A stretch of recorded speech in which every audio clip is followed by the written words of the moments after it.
In Ireland, we make a number of decisions at the age of 15 that ultimately decide our future. Before we can vote, before we can drink, before we can drive, we're expected to decide what we're going to study at Leaving Cert level. We do have the choice of transition year before this, but usually that's the kind of year out before you get into the heavy stuff. 3 to 4 subjects that we are allowed to choose at Leaving Cert level, on top of Maths, English and Irish, ultimately affect what we then can go on to study at college level, which won't happen for another 2 to 3 years. At around age 18, we then have the choice, if we're lucky, of filling out the CAO form, which effectively decides where we're going to go to college and what we're going to study. So before we've even taken any classes, or in most cases even seen the campus, we have to know if we want to go there and what we want to do there. Flash forward 3 or 4 years and you finish college, and you then have to decide what you want to do for the rest of your life, or more immediately, what you want to do right after college.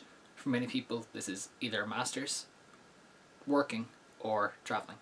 And the travelling is usually a gap year, so it's a full year out from anything else. When you finish and you're around 23, you're expected to go out and find a job using your degree, so most people will avoid retail or small service work in lieu of something deemed a bit more appropriate for their level.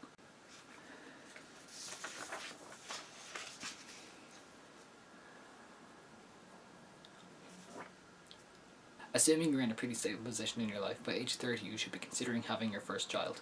This is around the latest that most women feel they're suitable to be a mother before they get too old and can't take care of their child.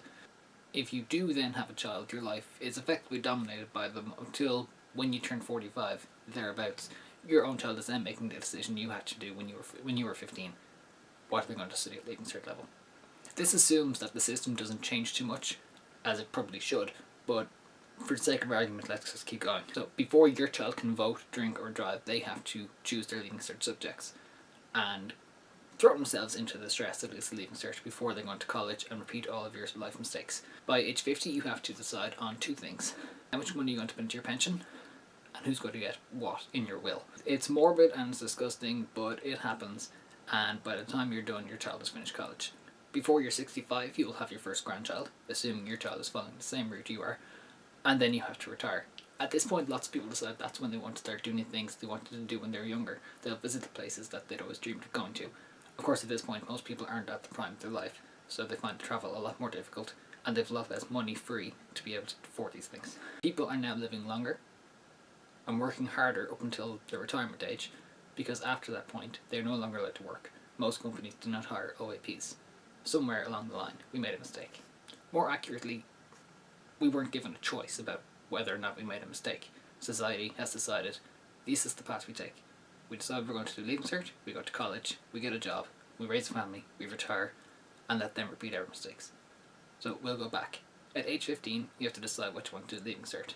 Most people, if they think they want to be a scientist, they'll only study science courses, or business, or arts and humanities. They limit it according to what they think they want at age 15, when in reality it's usually 10 years later when they start feeling the effects of those life choices, when their job opportunities are limited by their Leaving Cert subjects and their college degree. Sometimes the decision actually comes down to the parents saying, work hard, earn money, and try to save as much as you can. It's very restrictive and it's not very productive, despite what it might look like. When you reach the age of 18, you then have to make a decision what you're going to study in college. Yes, you need to focus, but really what you should be doing is looking at what happens beyond college before you decide where you want to go. In my case, I went to a teaching college, which in most people's eyes views it as being a teaching degree, which can't be used for anything else. Now, when you finish college, you do then have the choice, after your 3 or 4 years, to do a master's. Your master's degree is a chance for you to decide again what you want to do with your life. It either allows you to build upon what you've already studied in college, or to find a way of using that same experience and turning it into something new. In my case, I'm studying multimedia after a teaching degree, but don't necessarily have to go into teaching afterwards. I've opened up new routes for myself, and I'm less restricted than I had been, based on a decision I made when I was 18, which was influenced by a decision I made when I was 15. The important thing is not to rush into things. When you finish college, you realistically have a year or two to decide what it is you want to do. I gave myself a year to decide what master's course I want to study so that I'd make the best decision for myself.